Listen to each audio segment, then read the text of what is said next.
বাংলাদেশের সংবিধান কি গণতন্ত্র বিবর্জিত কোনো ফ্যাসিস্ট সংবিধান? আসলে সমস্যাটা কি সংবিধানে, নাকি সমস্যাটা মানুষের মগজে? মগজ ঠিক আছে, মগজ তো ঠিক নেই। আমরা আরেকটা বক্তব্য শুনি। আপনি যেটা করবেনই, আপনি মার্কিন যুক্তরাষ্ট্রের থুতু দিলে আপনি থুতু খাবেন, কারণ আপনি তো ক্ষমতায় আসছেন ওদের পা চেপে। আমার রেজিমটেন্সকে আমি একা বলেছি, রেজিমটেন্স আপনার রেজিমটেন্স বিজয় প্রসাদ, আমি তো একা বলিনি। তারাই জ্ঞানী ব্যক্তি দুনিয়াতে, তারা রাজনীতি বুঝে, রাজনীতি বুঝে, তারা পরিষ্কার বুঝেছে 8 তারিখে যখনই আপনি শেখ হাসিনার সংবিধান রাখলেন, আবার একটা হাসিনাহীন হাসিনা ব্যবস্থা আবার পুনঃপ্রতিষ্ঠা করতেন, তার জন্য তো আপনি হাসিনা যে দল, হাসিনাহীন তার যে দল, তাকেও ক্ষমতা আনলেন, আর খালেদাহীন খালেদার যে দল, এই দুইটাকে আপনি ক্ষমতা বসেন। আচ্ছা বলেন, এই বক্তব্যের পাশাপাশি যারা অভ্যুত্থান করলো, খালেদ মহিউদ্দিনের একটা মন্তব্য দেখছি যে নাহিদ ইসলাম, আপনারা আমেরিকা থেকে কি পাচ্ছেন? বাণিজ্য চুক্তি নিয়ে কোনো কথা বলছেন না কেন? আমেরিকার কাছ থেকে শুনে আমাদের কোনো দেশের সাথে চুক্তি করতে হবে কেন? পণ্য কিনতে হবে? খালেদ মহিউদ্দিন, প্রবাসী সাংবাদিক। আচ্ছা, তাহলে এই জায়গা থেকে আমরা কি বুঝলাম, কি শিখলাম? আর ফরহাদ মাজারের বক্তব্য মানে কি বলতে চাইলেন? তো হাসিনার সংবিধান মানেটা কি? এটা বাংলাদেশের সংবিধান না? তার মানে ওই সংবিধান যখনই রাখলেন তখনই ওই হাসিনা বিহীন আওয়ামী লীগকে রাখলেন আর খালেদা বিহীন বিএনপিকে রাখলেন।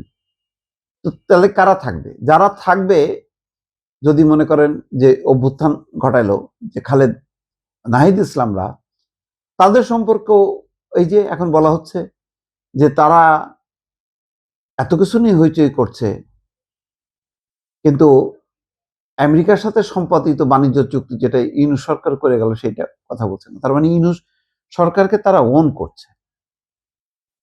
তাহলে আপনি কোন দিকে যাবেন? আর ফরহাদ মাজার যা বলছে, এটা আমি মনে করি যে অর্থহীন কথাবার্তা। সংবিধানের দোষটা কি? সংবিধান সমস্যাটা কি করলো আমি এটাই বুঝলাম না। বাংলাদেশের সংবিধান কি কোনো ইসলামিক সংবিধান? বাংলাদেশের সংবিধান কি গণতন্ত্র বিবর্জিত কোনো ফ্যাসিস্ট সংবিধান? মানে হাসিনা ফ্যাসিস্ট হইতে পারে, কিন্তু এই সংবিধানের আওতায় কি এর আগে বিএনপি শাসন করেনি, আওয়ামী লীগ শাসন করেনি, বা অন্যান্য শাসকরা কে শাসন করেনি, জাতীয় পার্টি শাসন করেনি? করছে তো। সংবিধান তো ঠিক আছে, কিন্তু দল ঠিক আছে কিনা, মানুষ ঠিক আছে কিনা, এটা বিচার্য। আজকে একটা আলোচনায় ছিলাম, অ্যাডভোকেট মহসিন আলী চমৎকার বলছেন যে আজকাল আমরা প্রধান বিচারপতিকে দেখে অবাক হই, তারা কি করছে, তাদের কোনো ইয়ে নাই, গার্ডস পার্স নাই, কেন শক্ত হয়ে কথা বলে না?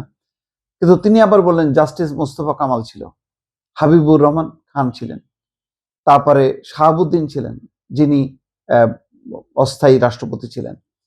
তো তারা তো ঠিকই তাদের অধিকারটা প্রয়োগ করছে, তখন তো সমস্যা হয়নি।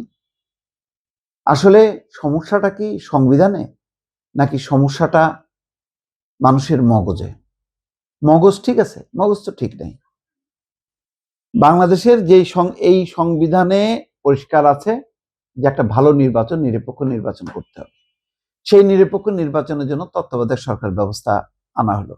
আপনি তত্ত্বাবধায়ক সরকারকে দিলেন জবাই করে। তো জবাই করার সাথে সাথে দলীয় সরকারের অধীনেও ভালো নির্বাচন হইতে পারে, ভালো মানে পৃথিবীর দেশে দেশে তাই হয়। কিন্তু আপনার এখানে তো সেই দলীয় সরকারের অধীনে মানে দল, প্রশাসন, পুলিশ সব এক হয়ে যায়।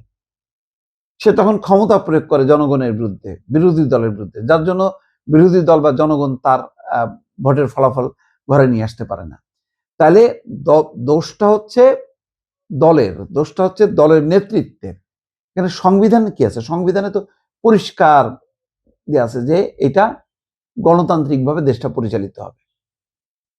তো ওনারা ঘুরে ফিরে ওই সংবিধানে আঘাত করে মানে কি করবে, ফরম্যাট কি, নেতাকে, কে দেশ চালাবে, কিভাবে চালাবে এবং কোনভাবে চালাবে, সেগুলি কিছু বলতে পারে না। তাহলে সমালোচনা করা খুব সহজ, কিন্তু সমাধান করা অনেক কঠিন। এইটা ফরহাদ মাজাররা বুঝতে চান না।